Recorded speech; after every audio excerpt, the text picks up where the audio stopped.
Boa noite, pessoal. Espero que esteja todo mundo bem, com saúde em casa. Um grande prazer fazer mais uma live com vocês. Espero fazer várias. Então, essa conversa de hoje, ela vai ser bem, talvez um pouco mais técnica, mais metodológica. E eu vou tentar um pouco mais para o final dar alguns exemplos mais práticos de como aplicar esses conceitos que a gente vai discutir hoje. Hoje eu vou falar muito sobre planejamento de estudos, então eu acho interessante apresentar e recomendar para vocês a leitura de dois artigos que eu escrevi para o blog Pretéria, que se chamam Tic-Tac, que é sobre a passagem do tempo, expectativas e tudo mais. Eu vou discutir hoje alguns pontos que são tratados nesses dois artigos especificamente, que tem tudo a ver com planejamento de curto, médio e longo prazo para o CACD. Falando nisso, tem texto novo na Pretéria sobre economia, dicas de estudo de como montar um plano de estudos em economia. Eu acho que é bem pertinente agora com a proximidade do concurso, né? Enfim, pelo menos a intenção de se fazer o concurso esse ano.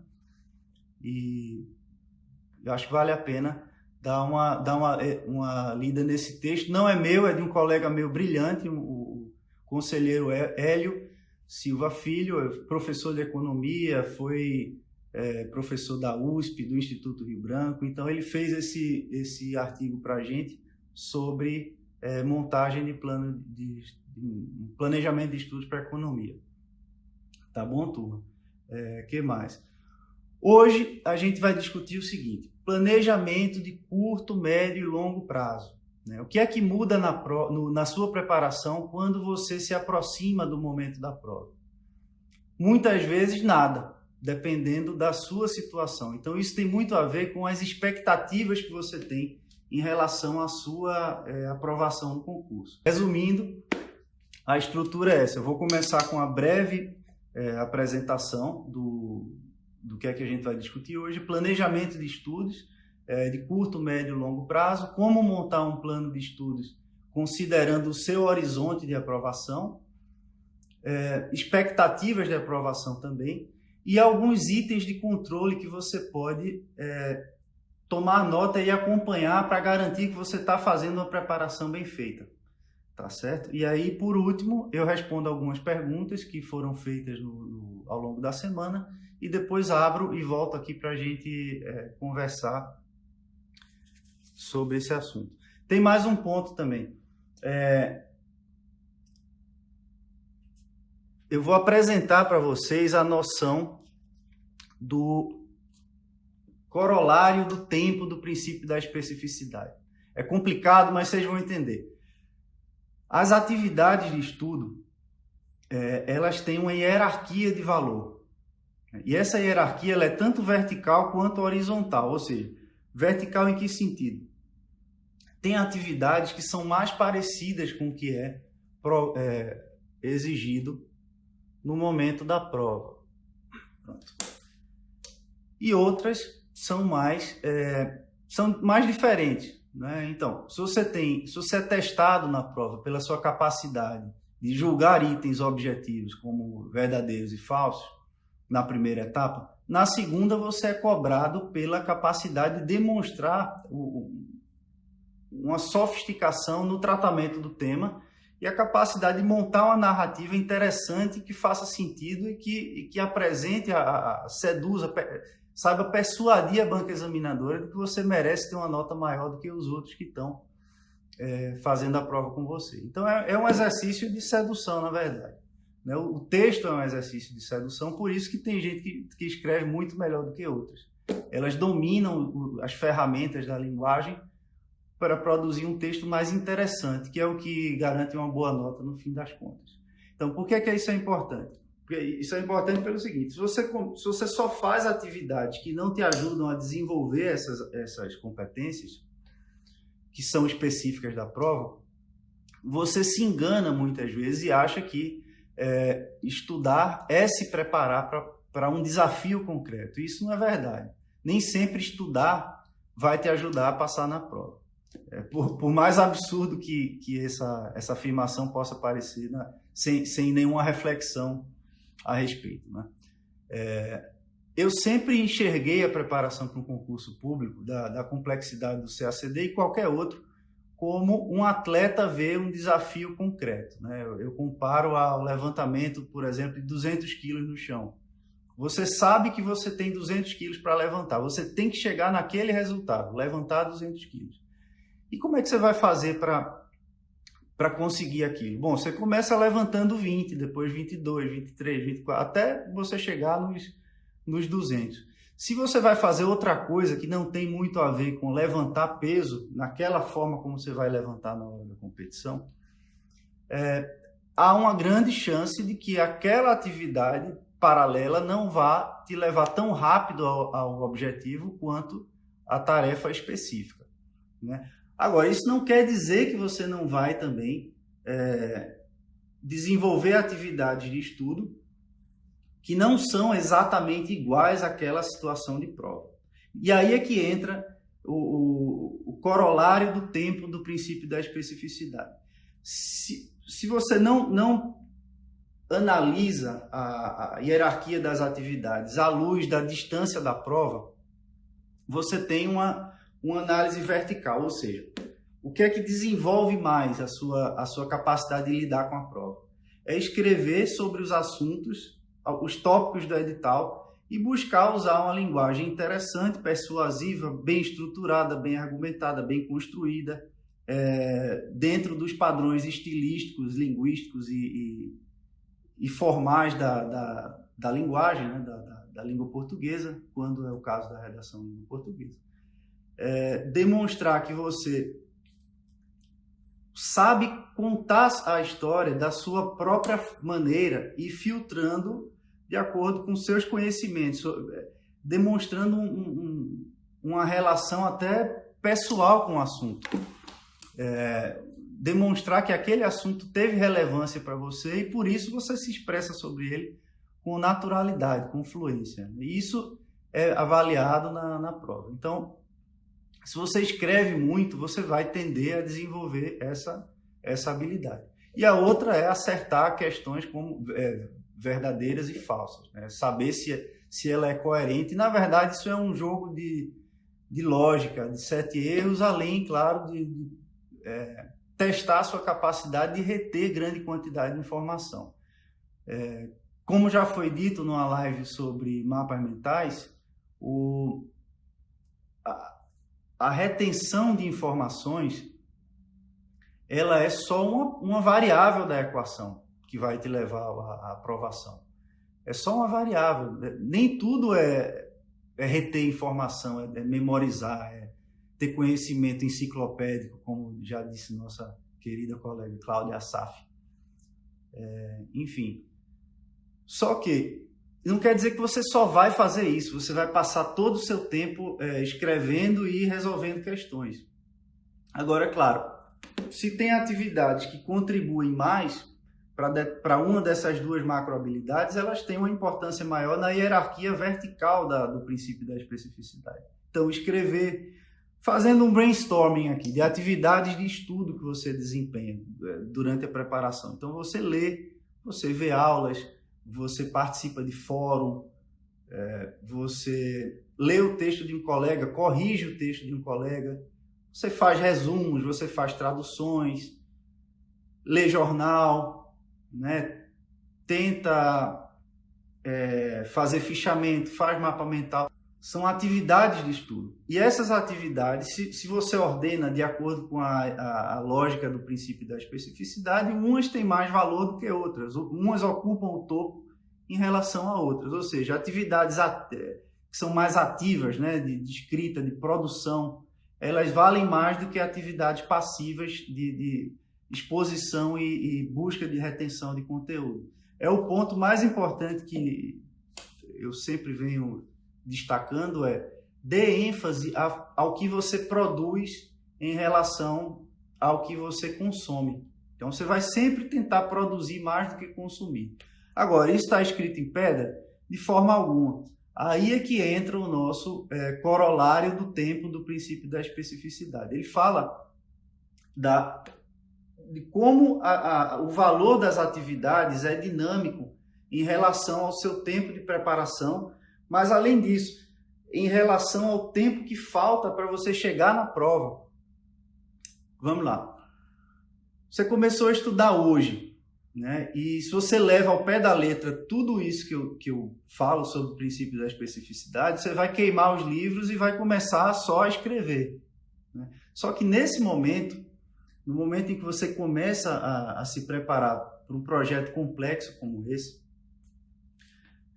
você tem que se expor ao conteúdo também, né? Não é só produção. Você tem que dosar a produção com o consumo de informação.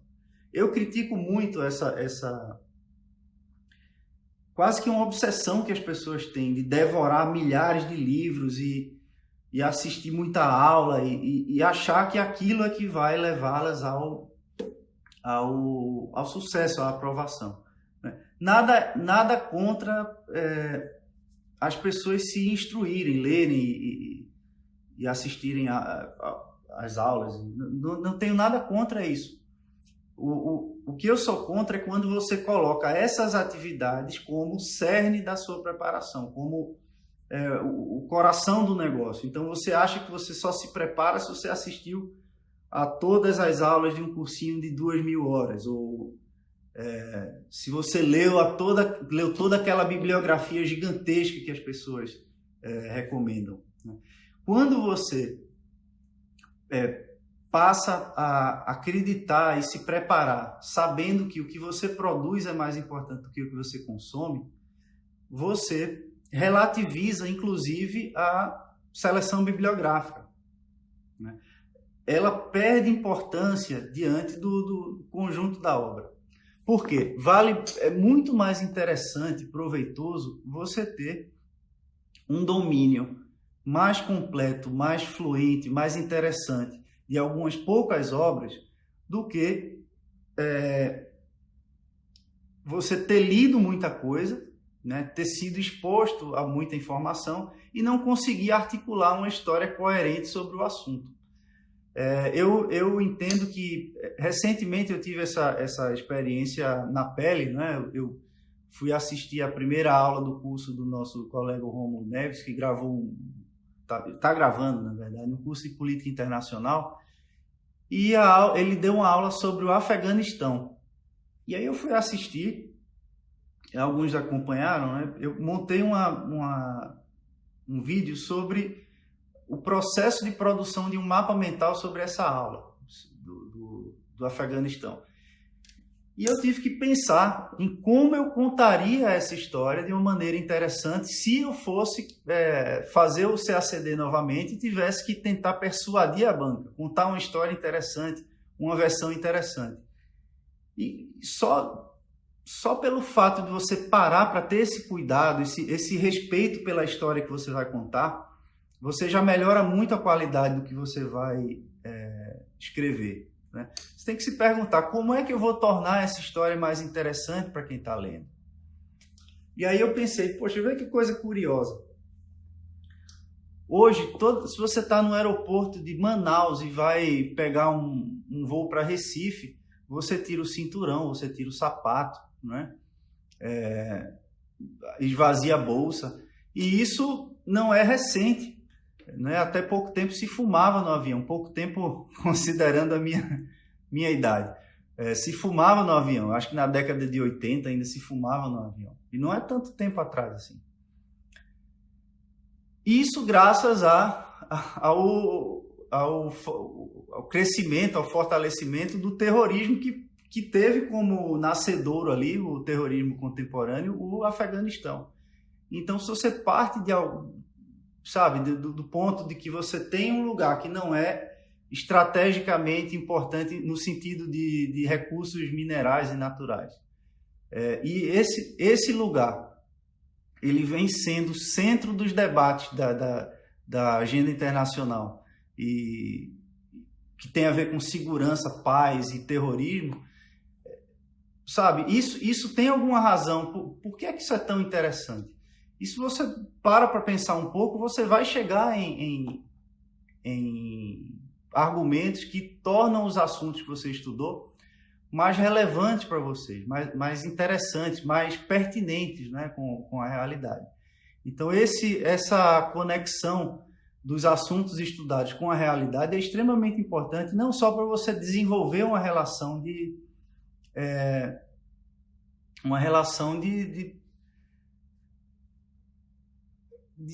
sentido, né, de que aquilo tem importância na sua vida. Um ponto de contato entre um papel ali, uma página de livro e o que você pode fazer para transformar a realidade, que isso é o mais importante, né? Mais importante do que o conhecimento e o conteúdo é o que a gente faz com ele. Então esse é o ponto principal. Não há nada errado em também ser passivo em algumas atividades, em alguns momentos.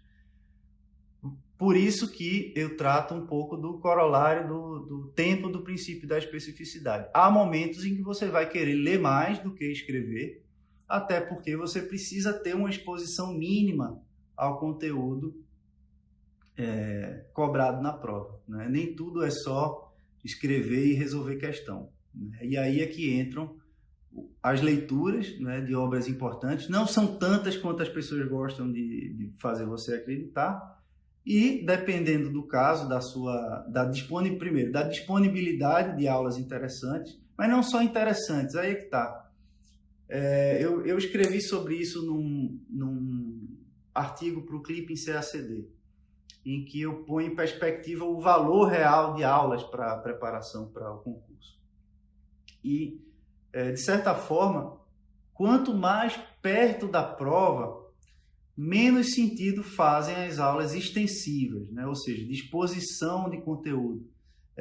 Aquelas aulas que elas tentam ocupar o lugar de livros, certo? Isso não é eficiente em termos de custo-benefício de tempo, né? Agora, em algum momento da preparação, para quem quer se expor ao conteúdo, ou para quem precisa, né? Nos momentos em que você precisa se expor mais ao conteúdo, talvez uma aula extensiva faça sentido para você. Isso depende também da sua tolerância, da sua disponibilidade de recursos, da sua preferência de assistir aulas em relação a livros. Então, é uma série de fatores que não dá para bater o martelo e dizer que as aulas não são inúteis ou que só vale a pena estudar por aula, sabe? Quem faz isso está sendo intelectualmente desonesto. E não é o caso. A minha crítica mais importante é ao foco exagerado que as pessoas têm em todo momento da preparação à exposição ao conteúdo. Então, essa é a minha crítica mais forte sobre esse aspecto de foco, né, dos estudos, né? Então, o que é que acontece? Numa preparação ideal, você começa com mais exposição ao conteúdo. E à medida que você vai se aproximando da prova, você vai introduzindo atividades que são cada vez mais parecidas com a cobrança real do concurso. Então, em resumo, o corolário do tempo do princípio da especificidade diz o seguinte, que o princípio de que você tem que se preparar da forma como você é cobrado na prova, ela é dinâmica e ela responde também à passagem do tempo, né? Se você está às vésperas da prova, não faz sentido você ficar só lendo, né? Você devia estar fazendo o contrário, resolvendo muitas questões e escrevendo bastante para garantir que você chegou a uma narrativa interessante que você gostaria de apresentar à banca, né?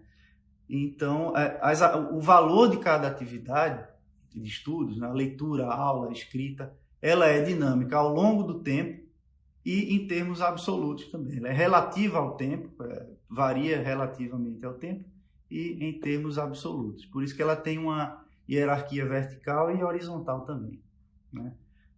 O que é que muda às vésperas da prova? Pode ser que para você absolutamente nada. Para muitas pessoas agora, se a prova realmente acontecer daqui a 3, 4 meses ou 2 meses, não muda absolutamente nada. Pode não mudar absolutamente nada, ou mudar absolutamente tudo, porque seu momento de preparação é diferente do momento de todo mundo. E aí eu vou falar um pouco de expectativas de preparação. né, o quanto tempo as pessoas esperam até se sentirem capacitadas a passar no CACD. Um planejamento interessante, ele considera não só o ciclo do concurso. O que é que eu quero dizer com isso? É o momento atual até a hora em que a prova é realizada, a primeira prova é realizada, ou a bateria de provas é realizada. Então, é o momento em que você começa a estudar até o momento daquela bateria de provas. Agora, veja só, isso vale muito, mas muito para quem já está, vale mais, aliás, para quem já está prestes a passar no concurso, ou pelo menos tem a expectativa de passar no concurso, certo? Agora, é importante que essa expectativa seja real. Quem está começando a estudar agora, tem muito arroz e feijão ainda para comer, então não deveria se preocupar muito com o ciclo de editais, sabe, de concurso. Então, se você começou a estudar agora, esse ano, há pouco tempo, não viu ainda nem 20% do edital, nem metade do edital, não se preocupa com o concurso que vem agora, não. Segue um planejamento de longo prazo.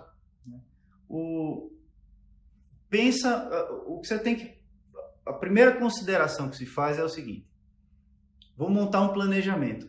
Qual é o primeiro ano em que eu acredito que vou estar apto a entrar nessa prova para brigar de verdade? Então, na maioria dos casos não é no primeiro ano, a não ser que você tenha um domínio muito bom dos idiomas e escreva muito bem e não tenha dificuldade com economia e talvez direito também. Fora isso, e leia muito, tenha facilidade de leitura, nesse caso você tem alguma chance de passar de primeiro. Nos outros casos é quase que, não vou dizer inexistente porque eu não sei, mas é raríssimo que uma pessoa despreparada totalmente, que não domine os idiomas, que não escreva bem, essa pessoa se prepare em menos de um ano. Eu não conheço ninguém assim, que não seja um gênio, né? Então, se você sabe que é um gênio, então bola para frente que você tem chance de passar do primeiro. O ponto mais importante, você tem que ter como linha de chegada a primeira prova que você vai fazer com chances reais de passar na prova, ou pelo menos com a expectativa de passar na prova. E o que é que você faz com esse período? Aí você pensa no princípio da especificidade. Você vai, no começo, usar atividades que vão expor o conteúdo a você, vão te dar a chance de ter contato com a matéria que vai ser cobrada na prova. Vale a pena escrever desde o começo também, claro. Desde o começo, a qualidade do seu texto vai se parecer mais a um resumo. Você não vai notar, você não vai conseguir perceber tão rápido assim essa sofisticação na linguagem, a qualidade do texto, sabe? O poder de argumentação, de persuasão. Isso se desenvolve com o tempo. Mas, claro, você precisa começar em algum momento. Isso é uma habilidade, isso se desenvolve, é uma competência. Você vai trabalhar ao longo do tempo não só essa macrocompetência, mas várias outras microcompetências que contribuem para essa competência principal. Eu vou citar uma. Domínio das estruturas sintáticas, ou seja, das relações lógico-sintáticas dentro de um parágrafo, né? Isso é extremamente importante para clarear um pouco a visão sobre estrutura de texto. Técnicas de lógica de texto, né? De construção de texto, estratégias de persuasão, de ênfase, né? Recursos de ênfase no texto. Você precisa conhecer isso aí. E isso demora um pouco para você desenvolver essas microcompetências. Como redigir um parágrafo perfeito, ou quase perfeito. Noção de tópico frasal. Primeira vez que você lê sobre tópico frasal, faz todo sentido. Aí você vai escrever seu parágrafo, pede para alguém ler, o cara não acha sentido nenhum naquilo. Então, é um trabalho realmente de prática, de dedicação. Então, desde o começo é importante você ter presente essa preocupação em desenvolver a capacidade de expressão sobre os assuntos que você estuda. Agora, você vai precisar de mais tempo de leitura, mais tempo de exposição a aulas e tudo mais, quando você está nesse começo da preparação. Então, eu gosto de dividir a preparação em etapas. eu falo um macrociclo. O macrociclo vai do momento em que você resolveu estudar ou montar um plano até o momento da prova, da próxima prova. Para algumas pessoas, esse momento aqui é irrelevante, né? Quem começou a estudar agora foi meu caso. Quando eu comecei a estudar foi em setembro de 2005, tá? Tinha prova, acho que em março ou fevereiro de 2006. Eu estudei sem considerar aquela prova como uma etapa, um marco na minha preparação. Então, para efeitos de planejamento de macrociclo, eu não considerei o primeiro concurso. Isso quer dizer o quê? Eu não mudei nada na minha preparação às vésperas da prova de TPS, porque eu sabia que eu não tinha visto o edital todo, faltava muita coisa para ver. Eu não tinha noção se eu escrevia bem o suficiente para passar na prova. Algumas matérias eu não tinha nem começado a estudar. Eu acho que direito internacional eu não tinha nem começado, não tinha nem noção do que era direito internacional. Formado em jornalismo, né? Como sou, não tinha noção. Então eu já mirei na minha prova de 2007, que foi quando eu fui aprovado. Então isso é importante, porque se você está na faculdade agora, e eu tenho certeza que muitas pessoas vão cometer esse erro, infelizmente. Começou a estudar agora, a gente está em junho, né? Começou a estudar em março, aí vai sair o edital, a pessoa se desespera, vai devorar o assunto o mais rápido possível, sem degustar, né? Vai engolir sem mastigar. E o que é que vai acontecer? Você vai atropelar embolar o meio de campo. Por quê? Você está se prejudicando no longo prazo, no médio prazo. Você não vai passar agora, você vai perder aí, você vai ter um momento caótico na sua preparação e angustiante, porque essa sede de devorar assunto, devorar matéria, isso faz muito mal, isso te deixa angustiado, essa sensação de que você tem que correr atrás de algum prejuízo, de alguma coisa atrasada, isso é muito ruim, isso tira a tranquilidade, tira o sono. Então eu sempre recomendo que as pessoas degustem o assunto, sabe? Saboreiem aquilo. Pensem como aquilo vai te transformar numa pessoa melhor e mais habilitada a transformar a realidade do mundo, né? E a exercer a própria atividade de diplomata. Tenta pensar nisso. Por que aquilo é importante para você? O que é que aquilo vai mudar na forma como você enxerga o mundo? E isso toma tempo, claro que toma tempo, né? É impossível você reter toda a quantidade de informação, sabe, com essa velocidade que as pessoas querem. Então, muita gente, infelizmente, não está preparada ainda, não é seu ano ainda, né, o ano dessas pessoas ainda, mas mesmo assim elas querem atropelar tudo e devorar tudo que tem para devorar em 3 meses agora. Vão perder. Claro, você não vai perder totalmente, não dá para dizer isso, né? Você vai estudar, você vai entrar numa pegada que é diferente do que seria mais produtivo no médio prazo. Então, essa noção de macrociclo ela é importante. E aí, o macrociclo ele se divide em mesociclos. Mesociclos são períodos menores em que você tem objetivos mais concretos, mais específicos, né? O macro é geral, é toda a sua preparação até a prova. O mesociclo ele dura talvez 2, 3 meses, dependendo de vários fatores, né? Entre eles o seu nível atual de preparação. Então, se eu estou começando a estudar hoje, tem 1000 formas de você fazer isso. Muita gente que passou, inclusive, estudou todas as matérias desde o começo da preparação. Então, já começou estudando, já tinha um cronograma com 9 matérias ali, desde o primeiro dia. Eu nunca propus isso, pelo menos não me lembro de ter feito, em caso nenhum. Agora, será que faz sentido para alguém que já está preparado para passar na prova e não passou por algum capricho do destino? Talvez, né? Por que não? Tem muita gente que passa assim também. Agora, se você está começando agora a estudar, eu acho que faz sentido você adotar mesociclos. O que são mesociclos? O que é que se faz com esses mesociclos? Você organiza algo.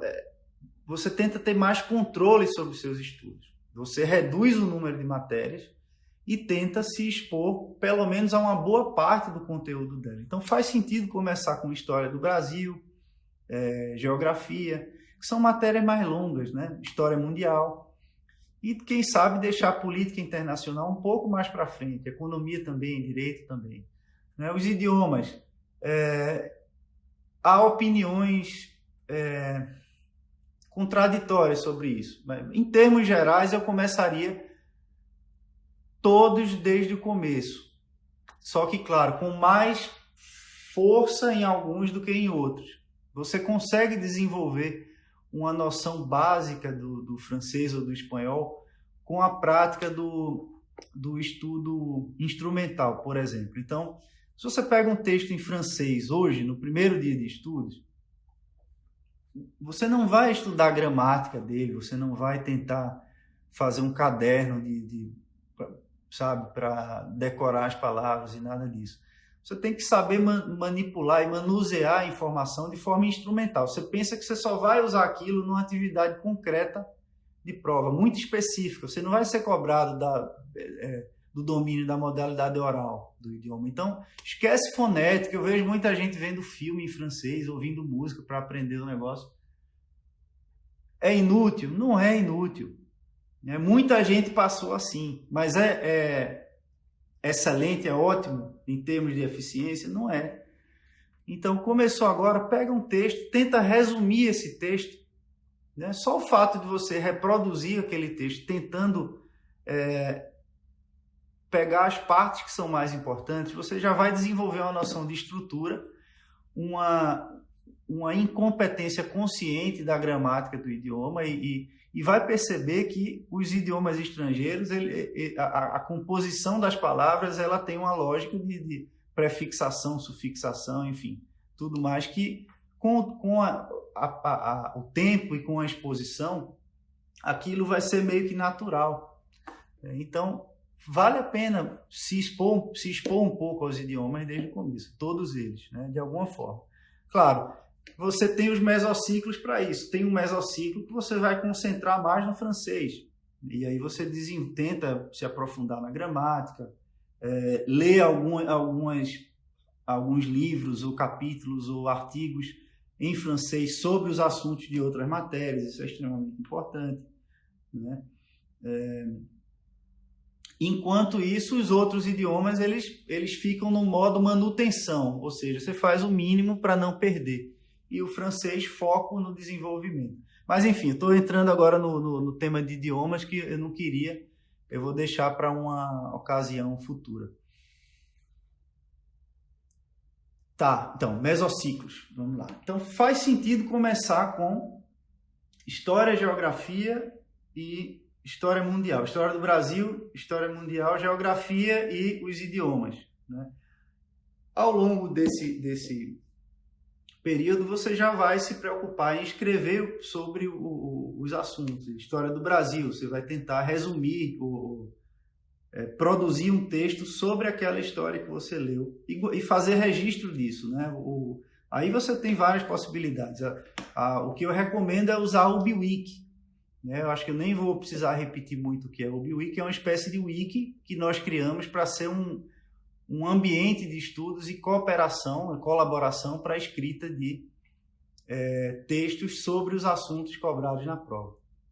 Então, essa página já está em modo beta, já está, enfim, muita gente acessando. Você tem tanto acesso à versão pública dos verbetes, quanto à versão privada, que ninguém lê, que essa sim vai ser sua própria versão do assunto, e já fica organizado, estruturado ao redor em torno dos tópicos do edital. E aí que está, um segundo mesociclo, né? Você ainda não está perto da prova. Aí você vai para outras matérias, aí você introduz uma outra variável, aí, quem sabe economia ou direito, vai depender muito da pessoa, política internacional. E aí você pode até tirar uma das matérias, ou mais de uma, desse segundo mesociclo. Né? E agora, sempre preocupado em manter um modo manutenção do negócio. Garantir que você não está esquecendo de nada. Então, você vai fazer quantos mesociclos forem necessários até você ter se exposto a todo o conteúdo cobrado no edital. Né? Então, mas esse é um tipo de mesociclo de aquisição de conhecimento, aquisição e produção também. Agora, existe um outro que é o mesociclo pós-edital. Então, esse aí, eu acho que só deve fazer quem realmente está naquela situação de já ter cumprido uma série de requisitos para se julgar apto a passar no concurso. Tá? Então, eu vou falar um pouco agora sobre as expectativas que as pessoas podem ter para passar na prova. Então, como eu já falei outras vezes, quem começa a estudar agora tem que saber que isso é um projeto de médio prazo, né? Médio para longo prazo. A média de tempo de aprovação, né? de quem passa no concurso, tempo de preparação de quem passa no concurso é 4 anos e meio, mais ou menos. Então, eu já disse isso várias vezes, até deve ter sido chato até.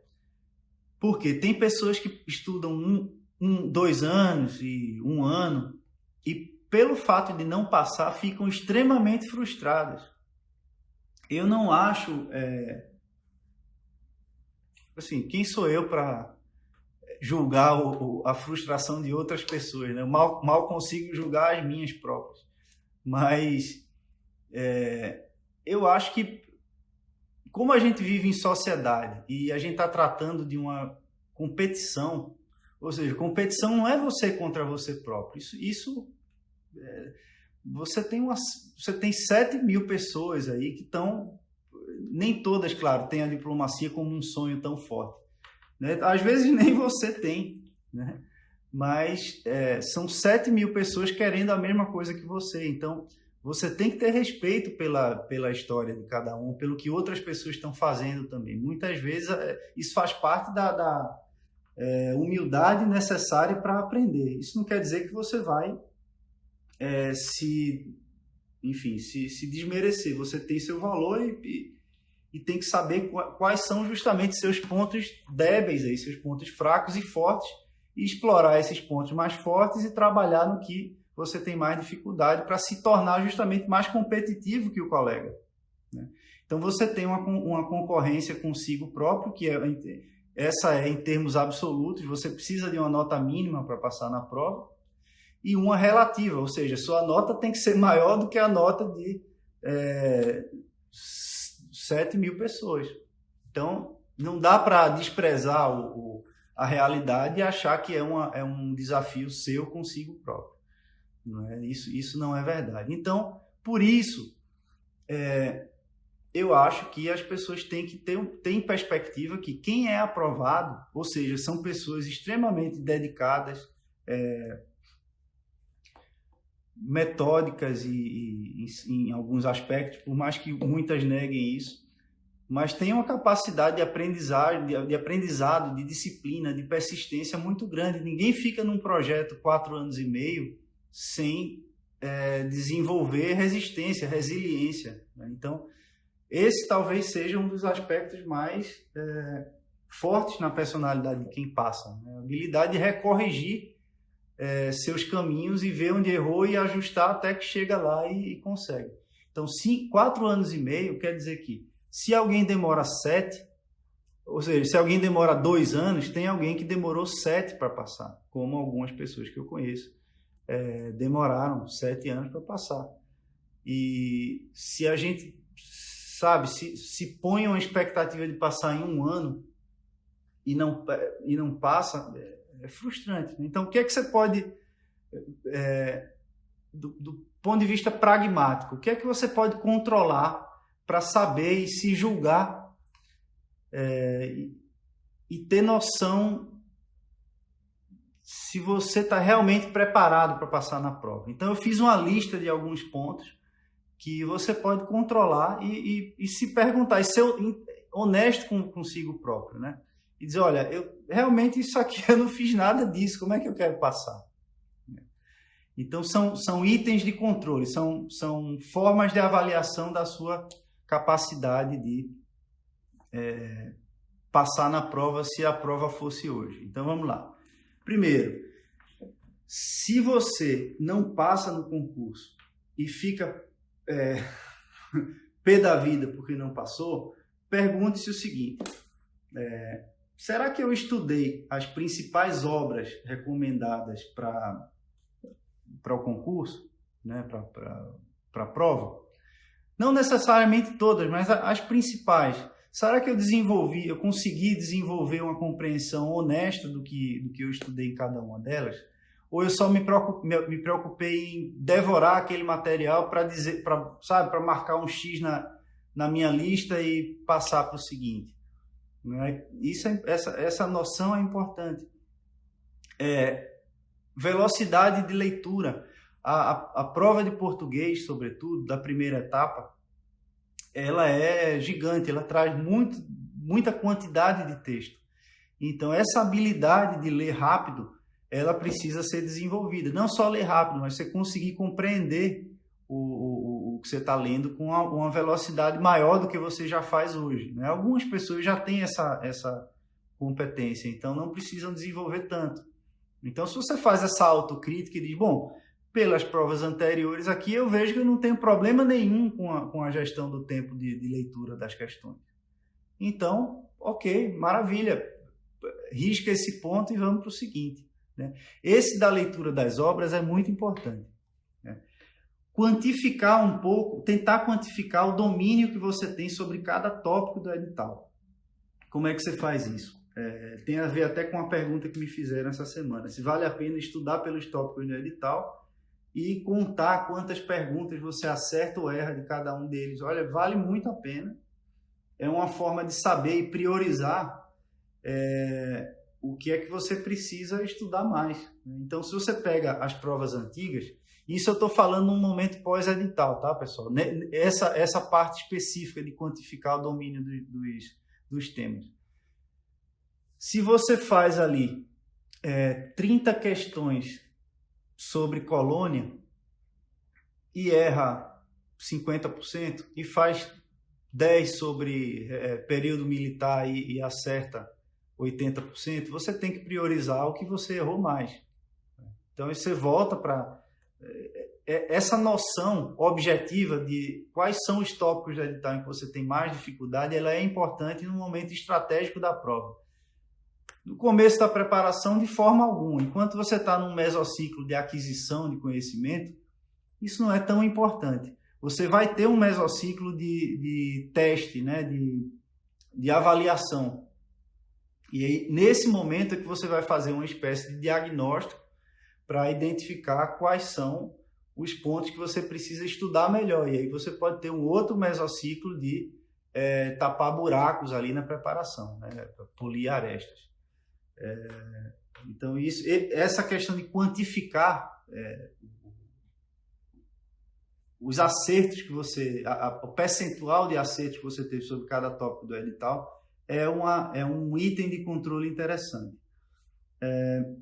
Um outro, desenvolver a habilidade de escrever sobre um assunto sem ter tempo de se preparar para isso, no improviso. Então, você vai, por exemplo, sortear um tema. Esse é um exemplo de microhabilidade, de atividade para desenvolver uma microhabilidade. Você vai pegar um assunto, um tema, um sorteio, tá? E agora você vai escrever sobre aquilo, sem ter tempo de se preparar. Claro, você vai fazer uma estrutura mínima, básica, não é? E avançar com isso. Essa é uma habilidade importante, responder sob pressão e de improviso, se for preciso. Isso tem que ser treinado. Se você não sabe fazer isso, quando chegar na prova, você vai ter muita dificuldade. Vamos lá. Ter algumas redações corrigidas e pontuadas, ou seja, se você não tem pelo menos umas 5 ou 10 redações que foram corrigidas por alguém que tenha autoconhecimento dos critérios de prova, e essa nota seria suficiente para passar numa prova de verdade, e você fez essas redações nas mesmas circunstâncias de prova, é um indicativo de que você está apto a brigar nesse aspecto e brigar com chances de passar nesse aspecto, né? Você escreveu um texto sobre cada assunto que já caiu em provas abertas anteriores? Pergunta isso. Muita gente sequer escreveu sobre os assuntos de prova e tem a esperança ou a expectativa de fazer a prova e por alguma razão, alguma sorte que der no momento, vai cair do céu e você vai saber escrever. Não, você tem que desenvolver essa habilidade. Você tem que produzir. Viram minha coleção de mapas mentais? Aquilo ali deu trabalho de fazer. Eu gastei tempo, é produção, é linha de produção. Texto é a mesma coisa. Né? As ideias não caem do céu. Que mais? Dominar os idiomas. Né? Você tem que ter noção clara do seu nível nos idiomas. Se você sabe que não está preparado, sobretudo no inglês, né? E não faria o mínimo nas outras duas, torça para que você tenha um domínio altíssimo das outras matérias de prova. Se não é o caso, ainda não é seu momento. Né? O tempo também. Se você já vem estudando há 4, 5 anos e cumpriu todos esses outros requisitos, também é um aspecto que tem que ser considerado. A maturidade do candidato, ela vem também com o tempo. O tempo não é inútil. O fato de você, por mais que você tenha estudado por 4, 5 anos de uma forma que não é mais eficiente, não é tão eficiente quanto algumas que eu já mencionei, não quer dizer que foi um tempo perdido. Você aprendeu muita coisa nesse tempo. Só não foi da forma mais adequada para passar do obstáculo específico que é uma prova como a do CACD. Você tem que ter alguns textos dos quais você se orgulha. Se você nunca chegou num ponto de ler alguma coisa que você escreveu e dizer assim, poxa, isso aqui eu queria levar para a prova e entregar nas mãos do examinador. Então, você tem que buscar isso aí, né? Chegar em alguns textos desses e se orgulhar disso. Eu acho que isso alimenta até e aprender com seus acertos também. Não é só aprender com erro. Tem coisa que você vê, poxa, isso aqui ficou bom, hein? Eu podia usar isso aqui de novo também, em outro lugar, né? Em outro contexto. Né? Muitas vezes a gente faz coisas brilhantes também. Não são só os outros que fazem, né? E uma coisa importante é desenvolver a capacidade, mas não só o hábito, de escrever por várias horas seguidas. Por quê? Muita gente é pega de surpresa quando chega na prova e tem que escrever por 4 horas e não consegue, a mão dói. Por quê? Você nunca desenvolveu isso aí. Então, muita gente já tem essa capacidade, porque isso é mecânico, né? É físico, é mecânico. Então, algumas pessoas já têm e não precisam desenvolver, já tem a capacidade. Você não precisa ter esse hábito, mas a capacidade. É um desafio concreto, é uma microcompetência que você vai ter que enfrentar na prova e vai ter que se certo? Então, isso e cada uma desses itens de avaliação que eu relacionei aqui, eles se desenvolvem tanto ao longo de toda a preparação quanto em períodos específicos, não é? Esse de escrever por várias horas, você pode conseguir com algumas poucas semanas de prática. Então, você não precisa começar desde hoje. Estou na faculdade ainda estudando e já começa a escrever 5 horas seguidas. Você não precisa fazer isso agora. Deixa para as vésperas da prova, que é quando você vai ter que treinar mais a escrita. Né? E a escrita no papel também, que é outra coisa interessante a levar em conta sob a luz do corolário do tempo do princípio da especificidade. Muita gente pergunta se deveria começar a escrever à mão desde o começo da preparação, porque na prova vai ser cobrado assim. Então, esse é o tipo de análise que você tem que fazer tendo em conta esse corolário do tempo. Você próprio vai saber responder várias perguntas suas se você tem esse prisma analítico do princípio da especificidade e seus corolários. Né? Ele tem uma série de corolários. Esse do tempo talvez seja o mais interessante para efeito de planejamento de estudos. Sempre gostei de ter um roteiro para garantir que tudo que eu tinha pensado em dizer realmente é dito. Tá, então. Para fechar esse assunto de planejamento, né? Fechar o assunto de planejamento.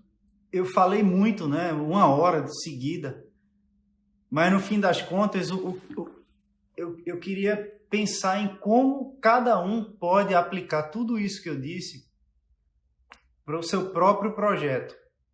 E talvez isso seja o mais importante. Não adianta nada eu jogar um monte de teorias aqui, métodos de preparação, se você não consegue tirar disso algum valor para a sua própria realidade e aplicar no seu próprio projeto de estudo. Então, o que é que eu acho que você devia fazer? Primeiro é reconhecer o seu momento de preparação. Você tem chances de passar esse ano, né? Vamos supor que o edital saia em breve e a prova seja lá para, não sei, setembro, outubro. Vamos dizer que tem prova em outubro, começando em outubro, até passar a Covid e tudo mais. Você acha que até outubro você vai ter cumprido todos esses requisitos que eu listei no fim da conversa passada? Ou seja, leu todos os livros principais, escreveu sobre todos os assuntos, acertou todas as questões de provas anteriores, fez todas as provas anteriores, reconheceu o seu momento de preparação, né? Avaliar todos aqueles pontos que eu listei. Eles estão num artigo chamado Tic Tac da Pretéria, então vocês encontram essa referência lá, né, alguns deles. E ser honesto, olha, quando é que vai ser o meu primeiro macrociclo? Quando eu acho que eu vou ter cumprido pelo menos boa parte daqueles requisitos lá. E aí você monta um plano em mesociclos de exposição ao conteúdo, de avaliação, ou seja, esses mesociclos de avaliação vão saber o quanto dos conteúdos que você já estudou você realmente está preparado para montar uma narrativa própria a respeito deles, né? Então, você tem esses mesociclos de avaliação, mesociclos de revisão e tem esses mesociclos que são pós-edital, que aí sim é foco total e absoluto nas habilidades de prova, né? Desenvolver a capacidade de expressão, articulação e demonstração da riqueza do conteúdo de uma maneira persuasiva, de acordo com os padrões formais da língua portuguesa e inglesa, né? Sobretudo, também, não só. E isso tem que ser apresentado à banca. A banca vai te avaliar por isso, e não pela quantidade de livros que você leu e aulas que você assistiu.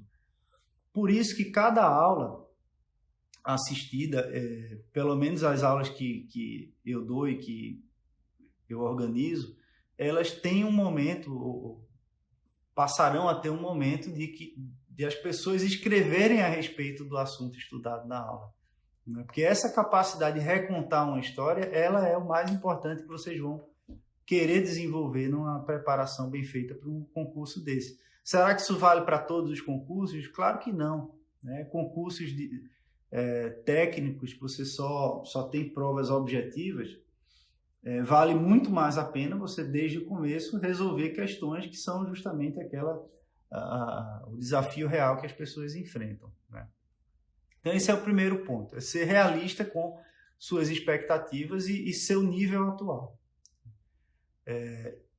E aí você monta um macrociclo e ele acaba na primeira prova em que você acha que vai estar apto a brigar pela vaga lá no Instituto Rio Branco.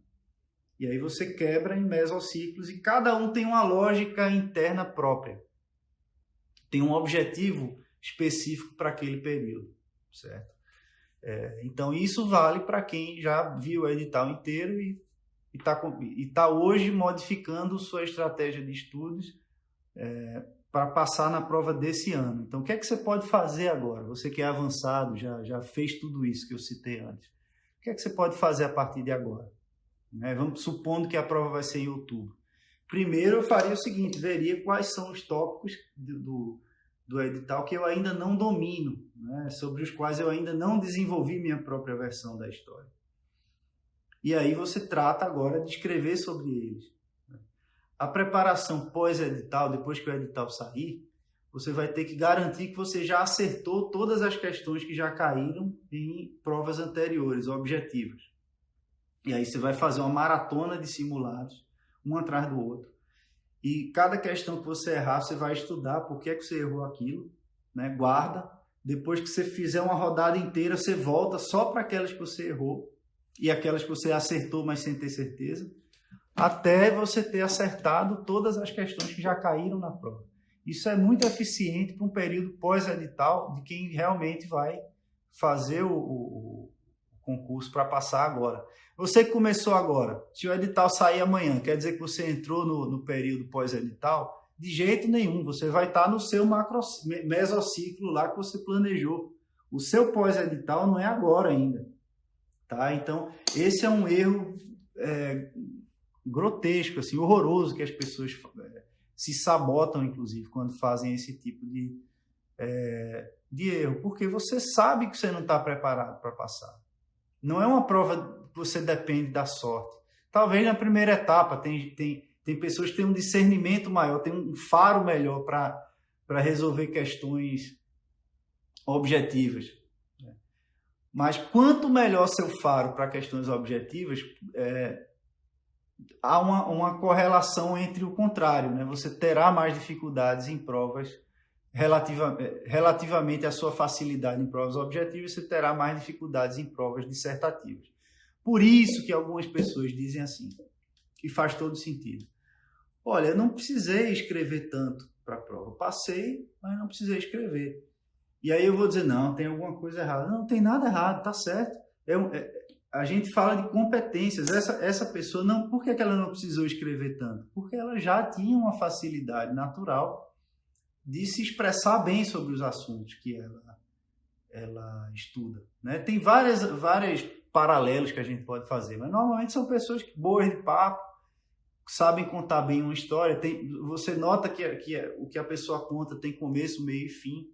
Então, tudo isso transborda e transfere para essa macro habilidade de se expressar sobre os assuntos. Então, algumas pessoas vão precisar escrever mais do que outras, claro. Né? Já outras não têm a menor dificuldade em passar no TPS, né, na prova objetiva, e chegam na terceira fase todas as vezes e não passam. Então, você tem que ser honesto e identificar quais são esses seus pontos fracos. Tá certo? Então, vamos lá. Vou começar agora a responder as perguntas que as pessoas me mandaram ao longo da semana. Bom, o Neto Cavazin me perguntou o seguinte: vale a pena fazer as questões discursivas passadas? Olha, vale muito. Muito, muito, muito. E aí, mais uma vez, recorrendo ao corolário do tempo. Não no começo da preparação, mas em algum momento, sim. Talvez, sabe quando? Num mesociclo de avaliação. É um bom momento. Né? E também, quando você está às vésperas da prova, você vai ter que se testar também sobre as provas discursivas anteriores. Né? Elas se repetem, sim, é normal que elas se repitam. A banca, e aí tem um exercício de interpretação da vontade da banca. Né? Eu tive uma conversa essa semana, com quem foi? Acho que foi com a nossa pupila do Barão. Foi uma conversa por WhatsApp que a gente teve. E eu falo que a banca é uma pessoa, né? Não é uma entidade, um espírito abstrato, assim, é uma pessoa. E ela, quando lê seu texto, sabe, se você apresenta aquilo de uma forma interessante, sem pontos de fricção, né? O que são pontos de fricção? São frases truncadas, são referências anafóricas, catafóricas e essas coisas, né? Como dito no primeiro parágrafo, aí a pessoa tem que parar o texto para subir e ler o primeiro parágrafo. Como eu vou dizer aqui depois, sabe? Então, pensa o seguinte: a pessoa da banca, ela acordou, pode estar de mau humor, pode estar cansada, a sua prova pode ser a última do dia. Tem uma série de fatores que podem afetar o humor daquela pessoa. Né? O seu objetivo é trazer felicidade para a vida daquela pessoa naquele momento. Tá? Então, pensa que você está escrevendo para uma pessoa que vai ler aquilo. E isso pode ter certeza que nem todo mundo faz. A gente se centra muito no emissor da mensagem ou na própria mensagem, mas quase nunca no receptor dela, né? Então, pensa nisso, tornar o dia do examinador de prova mais agradável, com um texto que essa pessoa leia com fluidez, ela vai ler sem pontos de fricção. O que ele quis dizer com isso aqui? Ou, essa parte aqui não está claro, aí tem que ler de novo, sabe? Isso aí, não gostei. Essa definição aqui, sabe? Você tem que desatar esses nós que tem ao longo do texto. Isso é um processo, é uma habilidade. Faz parte também você expor seu texto à leitura de outras pessoas, né? É muito, muito importante isso. Muito importante. Não guarda teus textos só para... enfim, dos outros, não. Mostra para os outros os seus textos. Pede que corrijam. Vamos lá. Então, Neto, vale a pena sim, e perto da prova, refazer essas questões também eu acho muito interessante, porque é realmente a situação mais parecida com a situação de prova. É fazer provas anteriores. Isso vale tanto para provas discursivas quanto objetivas, tá? Camille Antunes me perguntou o seguinte: se estudar no ensino médio é muito cedo? Talvez sim, mas olha, queria eu saber ter a força de vontade para estudar para o CACD quando eu estava no ensino médio. O que é que eu teria feito de diferente? Talvez já me preocupado um pouco em aprender os idiomas desde aquele momento, né? A me familiarizar com os idiomas, ter mais interesse nas aulas de história do Brasil e, quem sabe, até manter já uma espécie de caderno, uma apostila sobre as matérias que caem na prova. Eu faria isso, né? Vai ajudar tanto no colégio quanto na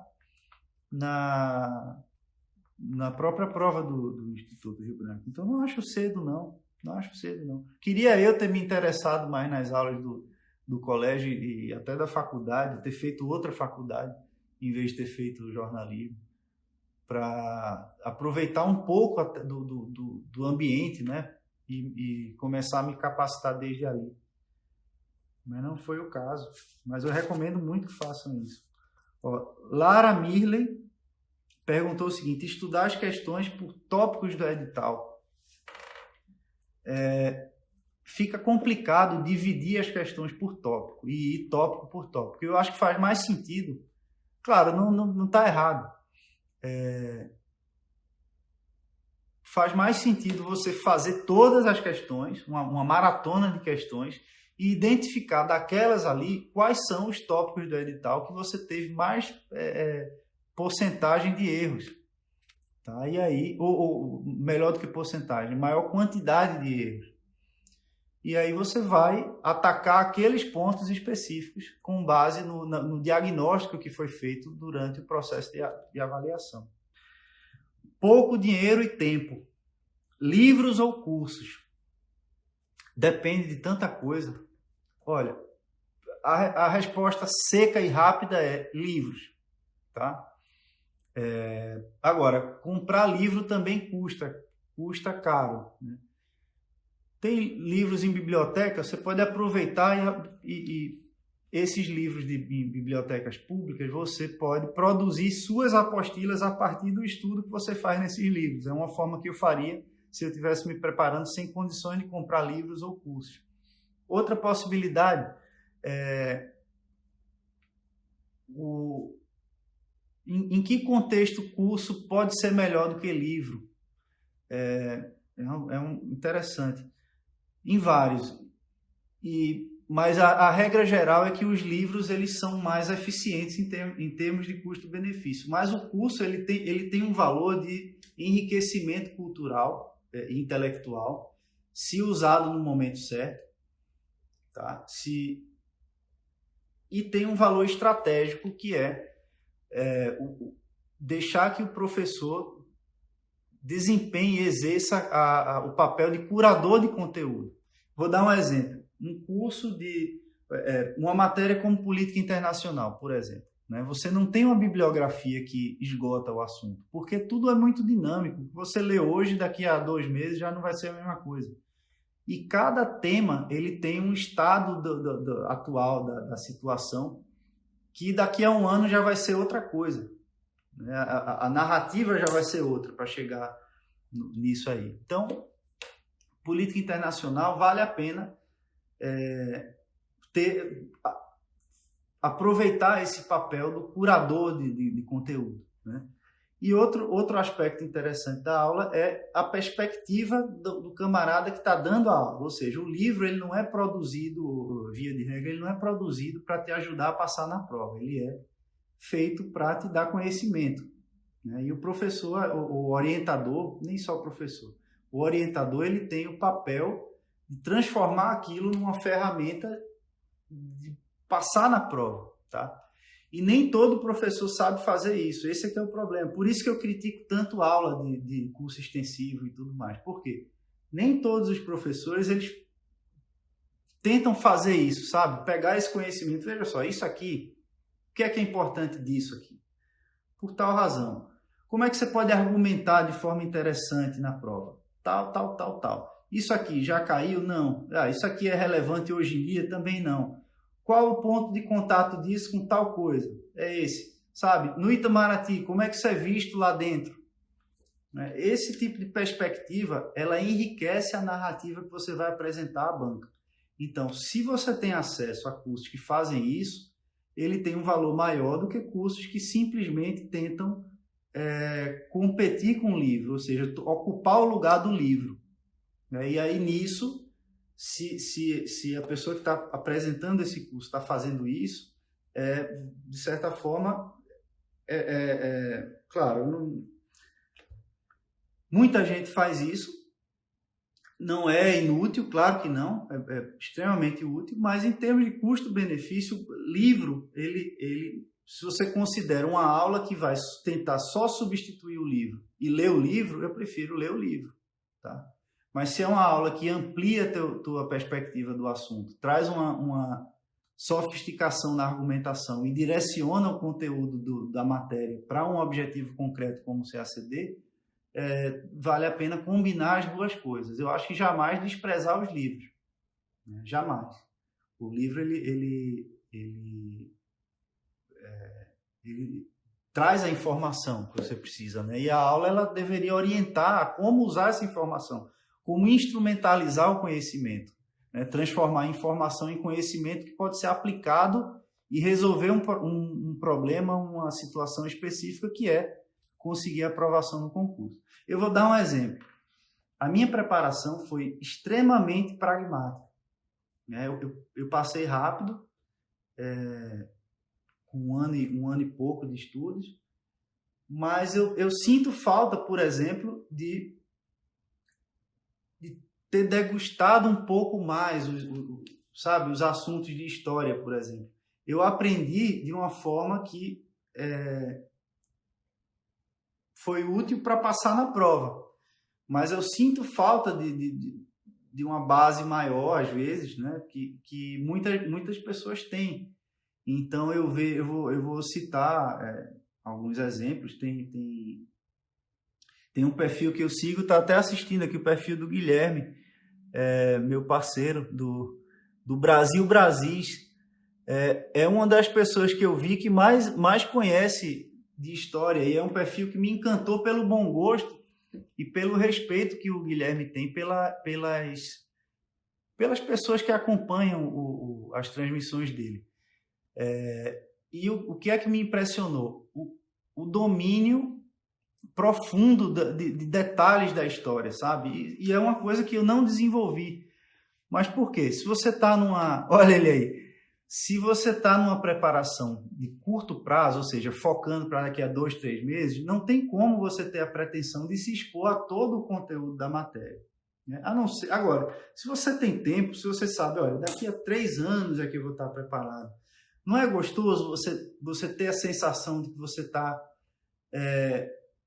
se expondo às curiosidades da matéria, sabe, vendo perspectivas que normalmente não estão nos livros e olha aí, o Fábio disse que o melhor Instagram de história que já viu é o Brasil Brasil. É muito legal mesmo, muito bom. Eu sou fã do Guilherme. Aproveito para dizer em público, né? Elogio a gente faz em público. Sou fã dele e do perfil dele. Bom, e é isso.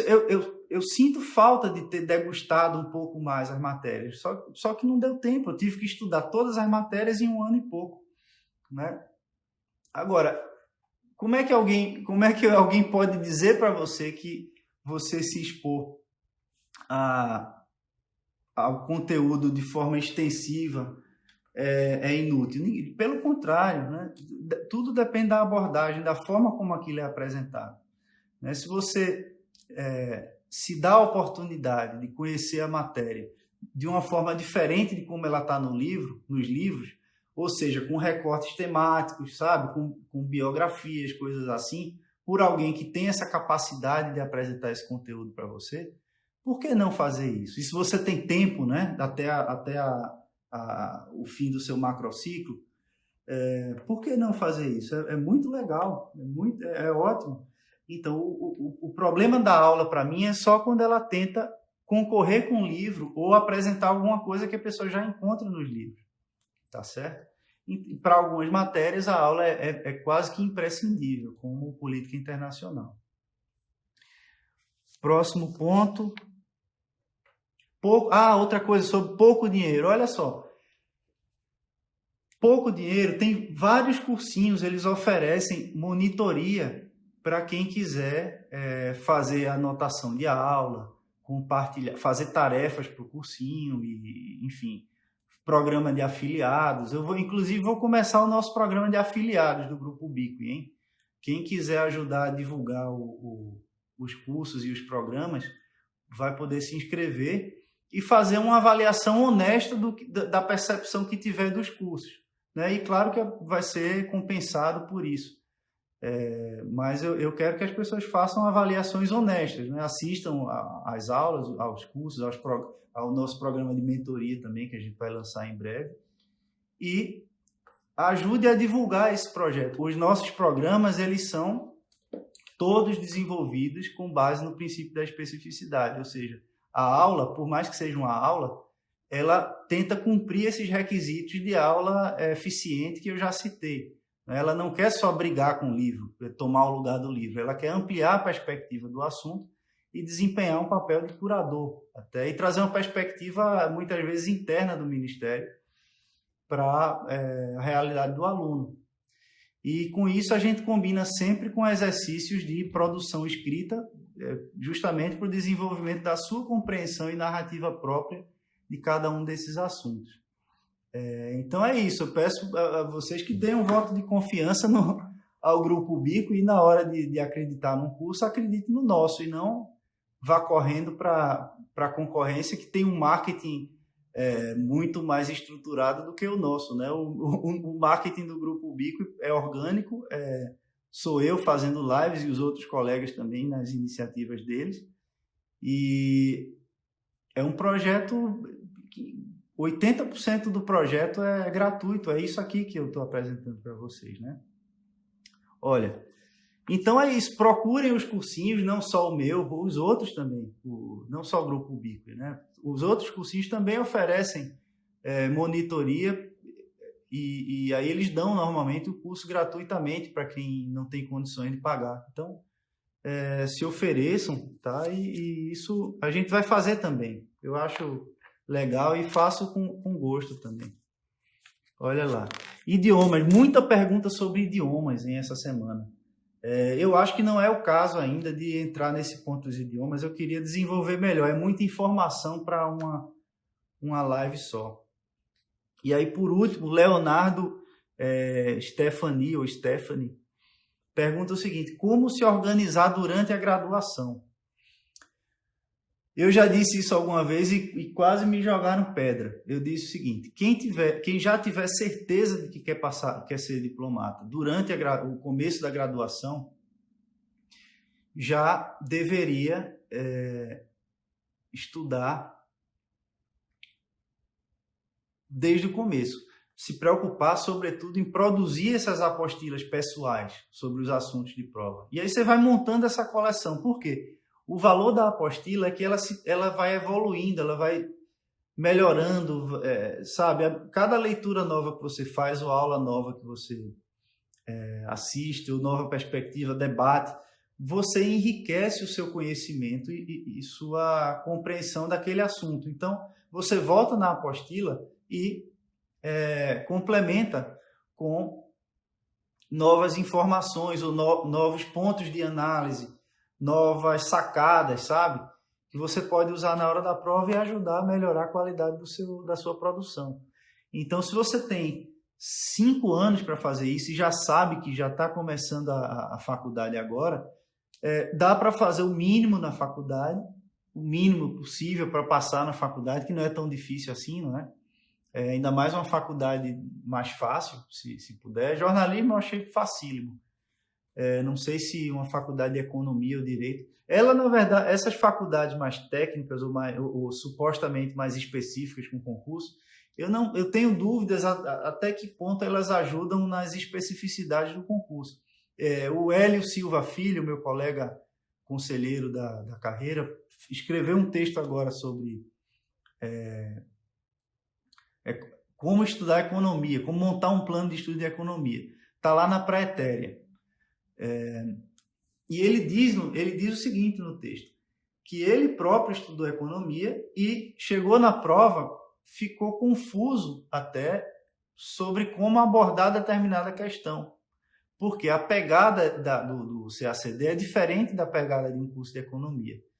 Então, o que é que eu faria se eu tivesse ainda para começar a faculdade? Pegaria o curso mais fácil possível e que tivesse algum ponto de contato com o concurso, né? Sociologia, até história, o jornalismo, que não desse muito, não fosse tão difícil assim de concluir, né? Porque a economia tem umas matérias de cálculo que muita gente reprova, então você não vai querer reprovar a cadeira na faculdade, você quer se formar o mais rápido possível para tirar aquele requisito do caminho. Eu estou pensando como touro, né? No bom sentido, atrás da capa vermelha. Sabe? Foco na meta. A faculdade, o tempo de preparação que você vai colocar sozinho vale muito mais do que o tempo de faculdade. O que você vai aprender na faculdade. Eu não tenho a menor dúvida disso. Tá? A pegada do concurso é outra. Que mais? Tá, então eu faria isso. Começou a graduação, começa já a montar as apostilas. Tá bom? E, claro, se preocupar com os idiomas. Isso é muito importante também, já desde o começo da faculdade. Por quê? Quando você se formar, você já meio que tem já desenvolveu uma narrativa sobre os assuntos, né? E aí o que é que falta? Talvez fechar economia, direito, sabe? Alguma coisa assim, e fazer a preparação específica para o momento da prova, né? Que envolve até treinamento, adaptação do seu ciclo circadiano para o momento da prova. Eu já falei disso outras vezes, mas o ato de fazer uma prova que começa ali às 9h30 da manhã, para muita gente, não é o momento em que você está mais ativo, né? Então você precisa em algum momento começar a acostumar seu corpo a comer a mesma coisa que você vai comer no dia de prova, acordar na hora que você vai acordar no dia da prova, fazer os simulados sempre no mesmo horário que você vai fazer a prova. Então tudo isso faz sentido, mais uma vez, pensando no corolário do tempo do princípio da especificidade, quando você está ali às vésperas da prova. São habilidades que eu disse outro dia, tem habilidades que você precisa de muito tempo para desenvolver, que é a sofisticação na produção do texto, né? Essa capacidade de recontar uma história de uma maneira interessante. Isso dá muito trabalho, porque você tem muitos aspectos relacionados a isso, né? Tem muitas micro habilidades relacionadas a isso, que você tem que desenvolver meio que uma a uma. E essa soma das partes compõe o todo, né? Isso dá muito trabalho. Tem outras coisas que você adapta muito rápido, né? Isso de escrever à mão, isso é rápido. Essa sacada, esse faro para questões objetivas, depois que você já estudou o assunto inteiro e escreveu sobre ele, sabe, tudo isso, essa maratona de questões, fazendo um curto espaço de tempo, ela é suficiente para te habilitar a fazer as provas objetivas, né? Contanto que você consiga, claro, refazer as questões que você errou antes da prova. Tá? Então, tem habilidades que demoram muito, são como a lenha que você quer queimar, né? Ela demora para queimar, mas também quando ela queima é uma chama constante que demora para se apagar. Você joga água e ela não apaga, né? E outras são como rastilho de pólvora, que você queima e ela pega fogo rápido, mas também você perde muito rápido, né? Então são naturezas diferentes dessas microhabilidades. E esse assunto todo aí de microhabilidades, microcompetências, esse é um outro aspecto, é um outro corolário do princípio da especificidade, né, que eu posso desenvolver no futuro se vocês tiverem interesse. Bom, eu respondi a maioria das perguntas, ou pelo menos as perguntas que eram pertinentes ao tema de hoje. Eu vou comentar um pouco, eu vou trazer aqui o celular um pouco mais para perto. Vou comentar um pouco as perguntas de vocês. Eu já vi que há várias aqui. Eu escrevi 2 textos para a Pretéria sobre esse aspecto da preparação. Então, vocês podem entrar lá, eles chamam tic-tac. Eu gosto, eu tenho carinho pelos textos que eu escrevo. Eu não sei se é normal isso, mas eu tenho carinho, porque eu sei, quando eu escrevo, eu penso muito nas pessoas que vão ler aquilo. Então, quando eu fiz aquele guia da reprovação, eu ria muito sozinho escrevendo aquele negócio, porque eu pensava em quem estava lendo aquele negócio e eu imaginava a raiva que algumas pessoas iam ter de mim por ter dito aquelas coisas ali. Mas é divertido.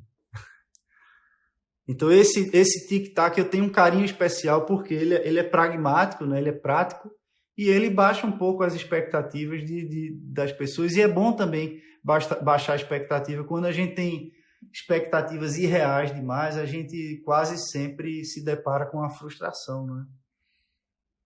Olha aí. A única forma de conhecer minhas deficiências é fazendo exercícios. Olha, tem 2 pontos importantes aí. Quem perguntou foi o nosso querido Guilherme. 2 pontos importantes. Você pode ser tanto avaliado por outra pessoa que vai dar a opinião dela, quanto muitas vezes a sua própria análise do que você escreveu, ela já é suficiente para te levar ao passo seguinte. Eu sempre prefiro adotar a filosofia de que é melhor você ter um sistema do que você mirar no objetivo. Ou seja, o sistema hoje eu tenho que ser melhor do que eu era ontem. O meu texto que eu escrevi agora, ele tem que ser melhor do que o meu texto anterior. E eu percebia isso em várias situações e atividades a que eu me dediquei. Eu fui competidor de levantamento de peso por um bom tempo e cheguei a ser campeão nacional algumas vezes lá no Paraguai, quando eu servia. E eu me preparava o seguinte: se hoje eu levanto 200 e tantos quilos, amanhã eu tenho que levantar 200 e tantos mais um, sabe? De alguma forma, eu tenho que buscar alguma forma de levantar mais a cada dia.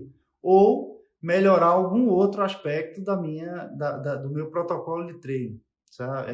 Ou descansar menos, ou fazer mais repetições, ou subir o peso, enfim, mudar alguma variável que dificulta o negócio. Por quê? Para que aquilo me prepare para levantar mais peso quando chegar no momento da competição. Eu fui escultor também por alguns anos, e não profissional, claro, amador demais até.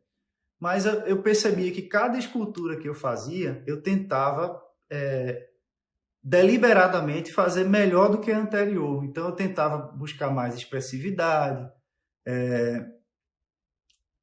às vezes até buscar mais abstração do que realismo na peça, que eu acho mais interessante. E às vezes é difícil você fazer uma peça que não seja realista, assim, que você tenta copiar a realidade. É difícil você abstrair um pouco. E eu tentava brincar com a expressividade da composição das obras, melhorar a estrutura, enfim. Só que a cada escultura que eu fazia, eu percebia que ela estava melhor do que a anterior. Então, isso é ter um sistema. É considerar que amanhã você tem que escrever melhor do que hoje. A história que você conta sobre, sei lá, o Brasil colonial, hoje ela tem que ser melhor do que a que você contava ontem. Né? E há várias formas de você perceber isso. Uma delas é a sua própria percepção do quanto aquele texto ficou bem feito. Eu não sei se eu respondi sua pergunta. E o exercício ele é bom para quando ele pode ser avaliado por outra pessoa ou quando ele é objetivo, que aí ele é facilmente mensurado, né? Mas é minha opinião, nada disso tá escrito em pedra. É uma reflexão que eu estou fazendo até meio que no momento que eu estou pensando. Olha, o Vinícius perguntou também uma pergunta nesse sentido. Como eu faço para mensurar a qualidade dos textos? Eu vou puxar a sardinha para o meu lado. Nós criamos na UbiWiki, a gente não divulgou ainda essa ferramenta, mas você tem, qualquer texto privado que você escrever, ou qualquer redação dentro do editor de texto da UbiWiki, você pode solicitar a correção daquele texto. E aí nós temos diplomatas que corrigem e temos professores de altíssimo nível para corrigir o texto também. Sob duas perspectivas, da qualidade do conteúdo ou né, depende da ênfase, ao tratamento, ao uso da linguagem na redação daquele texto. Então, eu já vi que tem algumas pessoas aqui para quem eu de que eu já corrigi alguns textos e a gente comentou, debateu e tal. Então, essa ferramenta está lá na UbiWiki, ela não é gratuita, a UbiWiki ela é toda gratuita, exceto a parte personalizada, claro, e correção de questões. Então, ela é feita com base na extensão do texto e do nível de complexidade que você solicita no processo de correção. Então, funciona pela compra de créditos. E aí você compra créditos e coloca seu texto e pergunta, olha, quero que seja corrigido. Quanto custa? Aí ele diz lá, custa 40 créditos, que é equivalente a R$40. Né? Aí você dá ok, alguém vai receber aquilo, corrigir, comentar de acordo com os parâmetros que você deu lá, e aí você recebe de volta, inclusive até com possibilidade de ter uma pontuação. Né? Então, se eu for sugerir algum professor de língua portuguesa, claro que eu vou sugerir o nosso, né? O nosso método, o nosso sistema. Tá certo? Mas há vários professores bons de língua portuguesa por aí. Eu até lembrei de um assunto agora que não tem nada a ver com isso, mas alguém mencionou aqui a faculdade de letras para o CACD. Eu acho ótimo também. Eu até pensei em fazer letras na época. Devia ter feito, eu acho que teria me ajudado mais até do que jornalismo. Próximas perguntas aqui. Provas objetivas passadas, eu já respondi. Olha, Lu Espínola, MC Espínola, me perguntou. Diz o seguinte, o senhor mencionou que seria adequado começar com História do Brasil, Mundial e Geografia. Estou começando com História do Brasil, Mundial e Economia. O que acha? Olha, o que eu digo é minha opinião. Não tem fórmula mágica para isso. Né? Economia não é uma matéria muito extensa, ela é uma matéria curta e que ela tem sacadas assim que muitas vezes não estão no livro. Por quê? Às vezes falta contato entre os livros e a realidade. Por isso até que eu resolvi organizar também um curso de economia, para fazer justamente essa ponte entre a realidade e os livros. Né? Mas economia, para o começo da preparação, eu não faria, mas, enfim, se você... eu não estou dizendo que não pode dar certo, pode, claro. Se você já mata logo o assunto de economia, e tem uma noção da extensão do assunto, e a partir dali passa a revisar periodicamente e até amadurecer sua compreensão do assunto, você vai ter mais tempo para amadurecer sobre o assunto. Eu não vejo como dar errado, não. Eu só as sugestões que eu dou são de como eu faria e como eu aplicaria num plano de estudos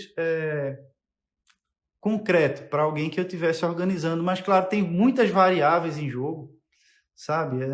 Eu não conheço o seu projeto, o seu histórico, eu não sei se você é economista, então é difícil dar essa opinião, sabe? Por isso que eu gosto de fazer essas apresentações de método, de teoria, de prismas de análise. Por quê? Para que vocês se habilitem a julgar seu próprio projeto sem precisar recorrer a uma pessoa que vai analisar o seu caso, sabe, com detalhes, e muitas vezes você vai pagar por isso. Eu acho que muito do que você pode fazer pelo seu projeto, você pode aprender gratuitamente com uma conversa dessa, assim, né? Você desenvolve uma capacidade de julgar o seu próprio projeto.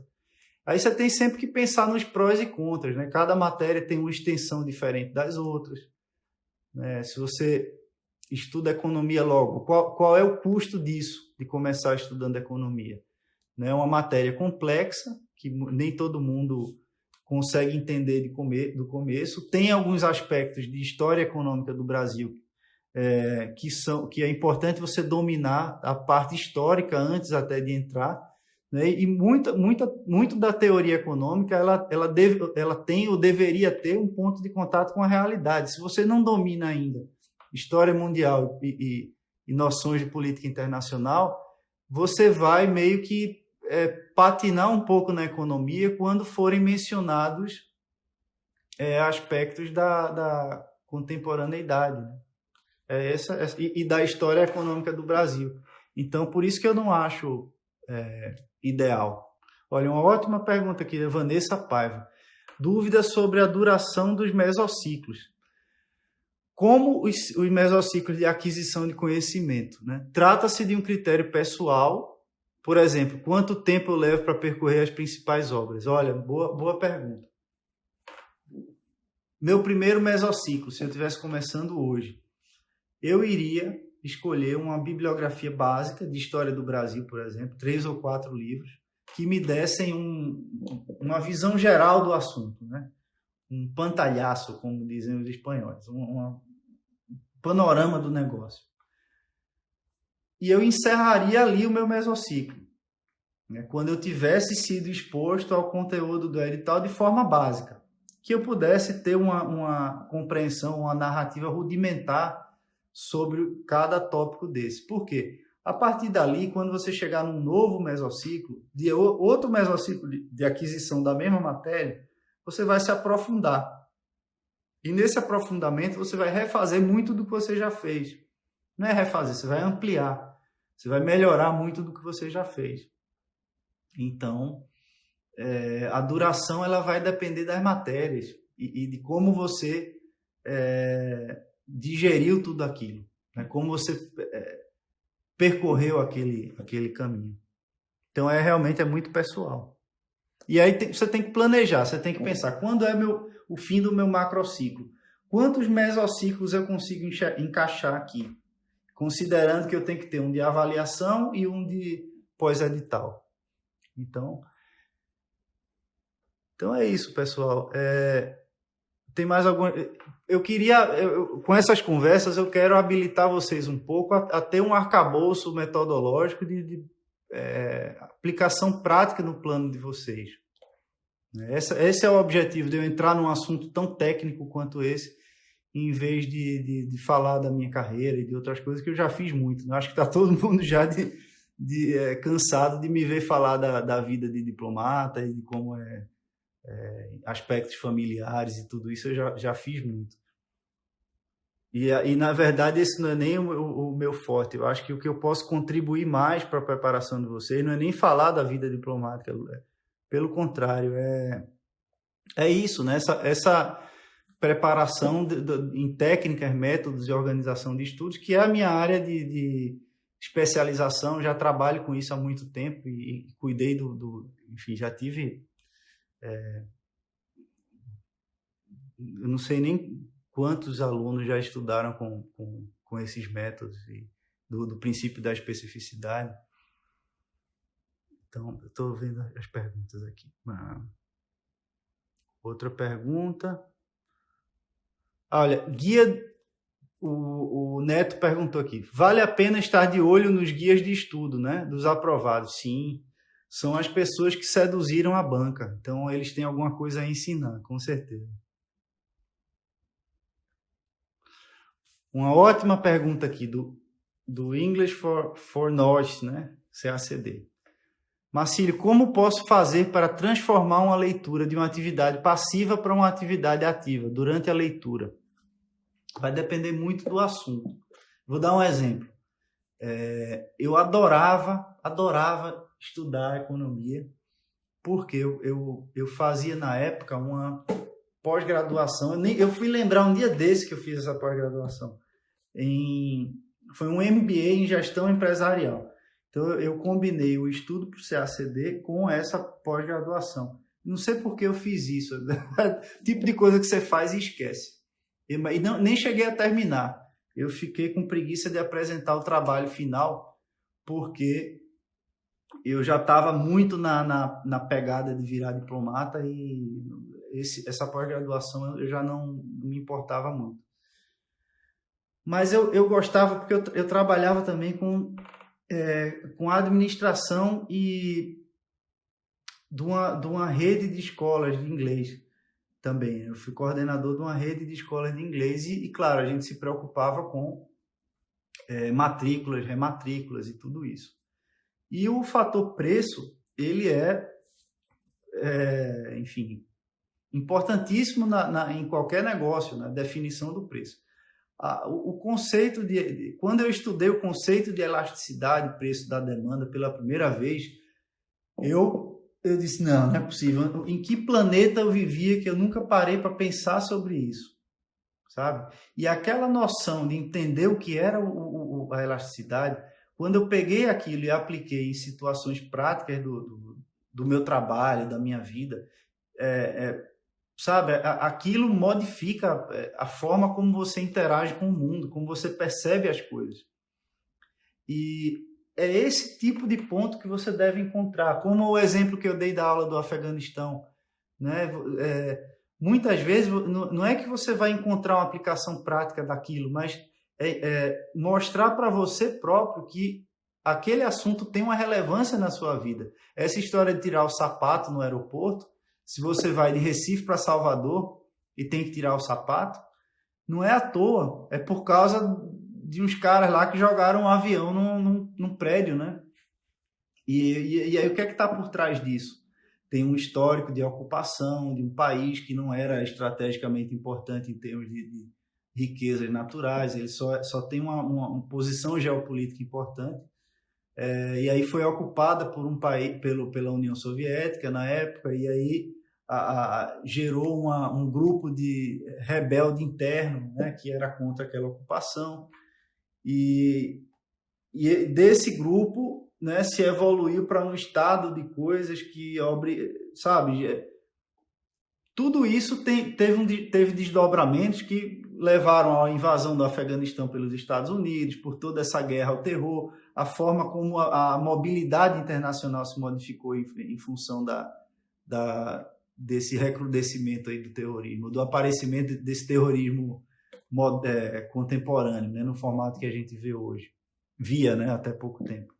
Então, o fato de você tirar o sapato quando você vai pegar um avião demonstra a relevância, de Recife para Salvador, demonstra a relevância de um assunto tão obscuro quanto o Afeganistão, né? Então, quando você pensa dessa forma, pode ter certeza que sua mente vai se encarregar de lembrar melhor daquilo, porque agora aquilo tem uma aplicação prática, tem um sentido de existir na sua vida. Ele não é só uma linha de impressa que você leu num papel ou ouviu alguém mencionar, sabe?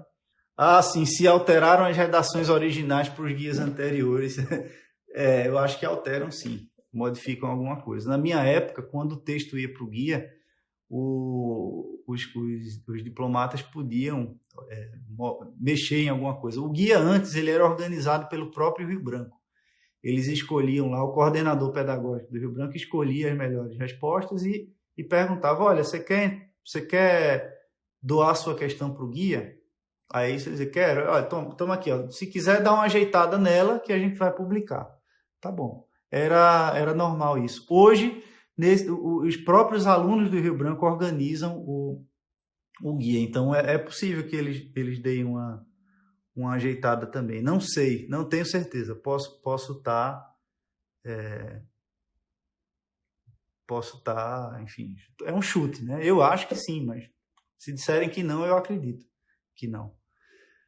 Conselho para o dia da prova, eu acho que é aquela história do ciclo circadiano, é o mais importante, né? É você desenvolver nas semanas que antecedem a prova a mesma rotina de tudo, né? De sono, de alimentação e tudo mais,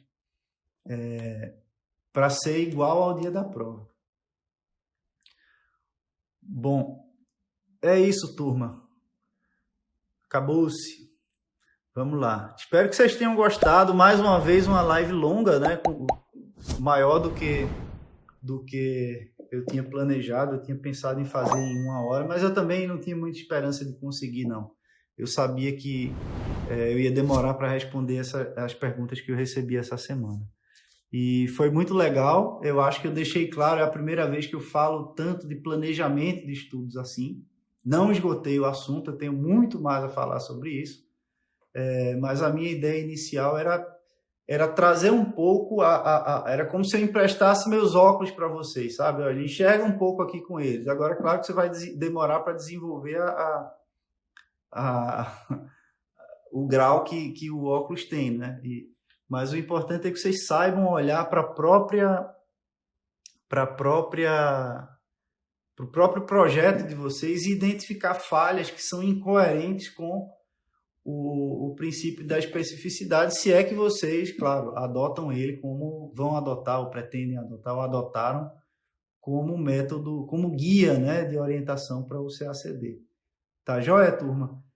Eu vou, então, me despedir de vocês. Espero que vocês tenham uma boa semana, cheia de luz, cheia de produtividade, que os anjos acompanhem vocês aí durante essa pandemia, que esse negócio acabe logo.